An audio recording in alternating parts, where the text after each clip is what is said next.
రాజకీయాలు ఎప్పుడు స్థిరంగా ఉండవు. నిత్యం మారుతున్న దానికి తగ్గట్టుగా నాయకులు కూడా మారుతుంటేనే వాళ్ళకి మనుగడ ఉంటుంది. ఇప్పుడు అలాంటి పరిస్థితి పవన్ కళ్యాణ్కి వచ్చింది. జనసేన పార్టీ అధినేతకి 2024లో భారీ ఆదరణ దక్కింది. ఆయన ఊహించిన దానికన్నా ఎక్కువగా జనాల్లో మద్దతు దొరికింది.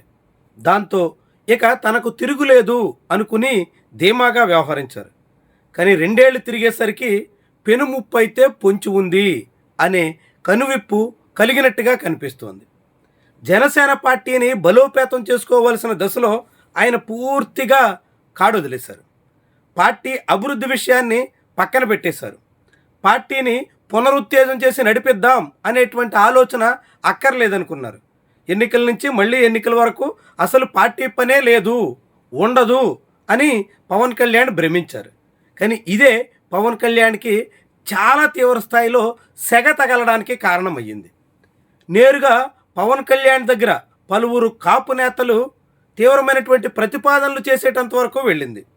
ఇదే తీరున జనసేన పార్టీ ఉంటే పుట్టి మునిగిపోతుంది అని జనసేన పార్టీ అధినేత అర్థం చేసుకోవాల్సిన పరిస్థితి వచ్చింది.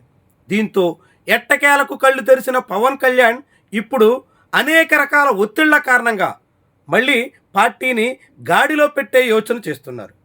అందుకు తగ్గట్టుగా పార్టీ సభ్యత్వం చేర్పించినటువంటి వాళ్లతో సమావేశం ఏర్పాటు చేస్తున్నారు. 500 పైన సభ్యత్వం చేర్పించినటువంటి రాష్ట్ర వ్యాప్తంగా ఉన్న జనసేన సాధకులతో ప్రత్యేక సమావేశం ఏర్పాటు చేశారు. ఇన్నాళ్లుగా అసలు పార్టీ వ్యవహారాలే తనకు అక్కర్లేదు అన్నట్టుగా సాగిన పవన్ కళ్యాణ్ హఠాత్తుగా పార్టీ కమిటీల ఏర్పాటు, నియోజకవర్గ ఇన్ఛార్జీల నియామకం, ఇతర వ్యవహారాల వైపు ఇలా చొరవగా కదలడం వెనక చాలా పెద్ద స్థాయిలో ఒత్తిడి ఉన్నట్టుగా చెప్పాల్సి ఉంటుంది. జనసేన పార్టీ శ్రేణులే పవన్ కళ్యాణ్ తీరుతో తీవ్ర నిరాశ చెందక తప్పని పరిస్థితి వచ్చింది. 2024 ఎన్నికల్లో కేవలం 21 సీట్లతోనే సరిపెట్టుకోవడం మీద అనేక రకాల గొణుకుడులు వినిపించినా చివరికి సర్దుకుపోయారు. జనసేన పార్టీ గెలిచిన తర్వాత పార్టీని విస్తరింపజేసే ప్రయత్నం చేస్తారు అని ఆశించినటువంటి వాళ్ళందరికీ ఆశ భంగమయ్యింది. ఇక భవిష్యత్తులో కూడా పవన్ కళ్యాణ్ ఎట్టి పరిస్థితుల్లోనూ ఒక ప్రత్యామ్నాయ నేతగా ఎదిగే యోచనలో లేరు అనే అభిప్రాయానికి రావడానికి జనసేనాని తీరు కారణమయ్యింది. డీసీఎం స్వయంగా వచ్చే 15 ఏళ్ల పాటు కూటమి ఉంటుంది, చంద్రబాబు సీఎంగా ఉంటారు అని చెప్పడంతో ఇక పవన్ కళ్యాణ్కి ముఖ్యమంత్రి పీఠం ఎక్కాలన్న యోచనే లేదు అనే అభిప్రాయం బలపడింది. దాంతో అనేక మంది జనసేన పార్టీ శ్రేణులే నిరాశతో, నైరాశ్యంతో, అసంతృప్తితో, అసహనంతో పార్టీ కార్యకలాపాలకి దూరంగా జరగాల్సిన పరిస్థితి వచ్చింది. తాము అన్నీ వదులుకుని పవన్ కళ్యాణ్ కోసం త్యాగం చేద్దామనుకుంటే ఆయన చంద్రబాబు కోసం త్యాగ పురుషుడైపోయారు అనేటువంటి తీరున చాలామంది మాట్లాడుకునే పరిస్థితి వచ్చింది. ఆ క్రమంలోనే కొంతమంది కాపు నేతలు నేరుగా పవన్ కళ్యాణ్ కలిసి ఇలాంటి పరిస్థితి అయితే జనసేనకు పోటీగా ఇతర కాపు నేతలు తెర మీదకు రావచ్చు, అదే సమయంలో చంద్రబాబు వెంట సాగడం కాకుండా ఒక ప్రత్యామ్నాయ బలమైన ఫోర్స్గా ఎదిగే ప్రయత్నం చేయాలి అనే ప్రతిపాదనలు ముందుకు తీసుకొచ్చారు. సరిగ్గా ఇది జరుగుతున్న క్రమంలోనే తమిళనాడు ఎన్నికల ఫలితాలు రావడం పవన్ కళ్యాణ్ని మరింత ఉక్కిరిబిక్కిరి చేసింది. అక్కడ సాధించిన విజయం పవన్ కళ్యాణ్కి చాలా పెద్ద సమస్యగా మారింది. చెవిలో జోరీగలాగా అనేక మంది విజయ్ సాధించగలిగింది పవన్ కళ్యాణ్ ఎందుకు వెనకడికి వేయాలి అనేటి తీరున చాలా తీవ్ర స్థాయిలో ఎదురు దాడికి పూనుకున్నారు. ఇలాంటి అనేక రకాల ఒత్తిళ్లు కలగలిసిన తర్వాత పవన్ కళ్యాణ్ కూడా తలవంచక తప్పని పరిస్థితి వచ్చింది. ఆ ఒత్తిళ్ల ప్రభావంతో ఇప్పుడు అడుగులేయక తప్పని అనివార్య పరిస్థితి దాపురించింది. అయితే ఇప్పుడు పవన్ కళ్యాణ్ అడుగులేయడం ప్రారంభించడం కూటమిలో కొత్త సమస్యకు కారణం కాబోతోంది. ముఖ్యంగా చంద్రబాబు నాయుడికి చాలా పెద్ద సమస్యగా పరిణమించే పరిస్థితి రాబోతోంది. రాష్ట్ర వ్యాప్తంగా 175 అసెంబ్లీ నియోజకవర్గాల్లోనూ జనసేన పార్టీ ఇన్ఛార్జీలు నియమించాలని జనసేన పార్టీ భావిస్తోంది. అందుకు తగ్గట్టుగా సన్నాహాలు చేస్తుంది. లిస్టుల ప్రక్రియ దాదాపు ముగింపు దశకు వచ్చింది. మొత్తం 28 జిల్లాల పార్టీ అధ్యక్షులతో పాటుగా 175 అసెంబ్లీ నియోజకవర్గాల ఇన్ఛార్జీల నియామకం పూర్తయితే అది కూటమిలో ముఖ్యంగా తెలుగుదేశం పార్టీకి కొత్త సమస్యగా మారడం అనివార్యం. ఇన్ఛార్జిగా ఉన్నటువంటి జనసేన పార్టీ నేతలు ఆయా నియోజకవర్గాల్లో బలమున్నా లేకున్నా ప్రోటోకాల్ సహా ఇతర అంశాల్లో తమ పాత్ర ఏంటి అని నిలదీసే అవకాశం ఉంటుంది. దానికోసం పోటీ పడే పరిస్థితి వస్తుంది.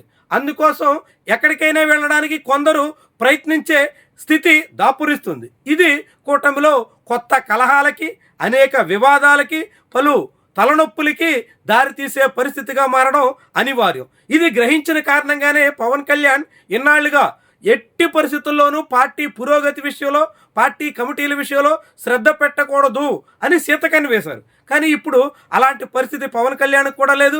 ఖచ్చితంగా కమిటీలు వేయాల్సిందే, కమిటీల్లో నియామక ప్రక్రియ వేగంగా పూర్తి చేయాల్సిందే అనే అనివార్యత పవన్ కళ్యాణ్ ముందు దాపురించింది. దీంతో పవన్ కళ్యాణ్ ఇప్పుడు అడుగులేయడం మొదలెడితే అది కూటమిలో చీలికలకు, పేలికలకు దారి తీయొచ్చు అనే అభిప్రాయం స్పష్టంగా కనిపిస్తోంది. నియోజకవర్గాల్లో ఇప్పటికే అనేక చోట్ల జనసేన ఎమ్మెల్యేలు ఉన్న చోట టీడీపీ శ్రేణులు ఉక్కిరిబిక్కిరవుతుంటే, టీడీపీ ఎమ్మెల్యేలు ఉన్న చోట జనసేన పార్టీ నేతలంతా ఒక్కపోతకు గురవుతున్నారు. ఇప్పుడు ఇన్ఛార్జీలు తెర మీదకి వచ్చిన తర్వాత పోటీ అనివార్యంగా ఉంటుంది. ఆ పోటీలో కూటమికి కొత్త తలపోట్లు తప్పవనేటువంటి మాట వినిపిస్తోంది.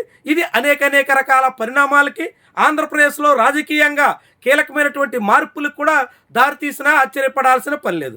సరిగ్గా ఈ పరిస్థితి 2014-19 మధ్య జరిగినటువంటి అనేక ఘటనలకి దగ్గరగా కనిపిస్తుంది. 2014లో పవన్ కళ్యాణ్ ఏకంగా పోటీ నుంచి తప్పుకుని చంద్రబాబుకి మద్దతు ఇచ్చారు. కూటమి గెలిచింది, చంద్రబాబు సీఎం అయ్యారు.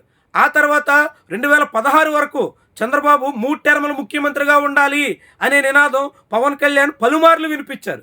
కానీ తీరా 2016లో రాజుకున్న కాపు ఉద్యమం కారణంగా, ముఖ్యంగా ముద్రగడ సాగించినటువంటి ఆనాటి ఉద్యమ అలజడి మూలంగా పవన్ కళ్యాణ్ చాలా తీవ్రమైనటువంటి రీతిలో వెనక్కి రావాల్సి వచ్చింది.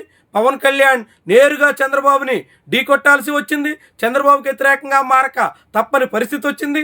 టీడీపీకి వ్యతిరేకంగా జనసేన పోటీలో దిగక తప్పని అనివార్యత ఏర్పడింది. ఇప్పుడు కూడా సరిగ్గా 2 ఏళ్ళు గడిచిన తర్వాత 2016లో మాదిరిగానే పవన్ కళ్యాణ్ ఇప్పుడు పార్టీ మీద కన్నేసి, పార్టీ అభివృద్ధి కోసం ప్రయత్నాలు మొదలెట్టి, పార్టీ కమిటీలేసి ఇదంతా జరిగితే ఆ తర్వాత తెలుగుదేశం పార్టీతో తగాదాలు తీవ్ర స్థాయికి చేరబోతున్నాయనేటువంటి సంకేతం అయితే ఉంది.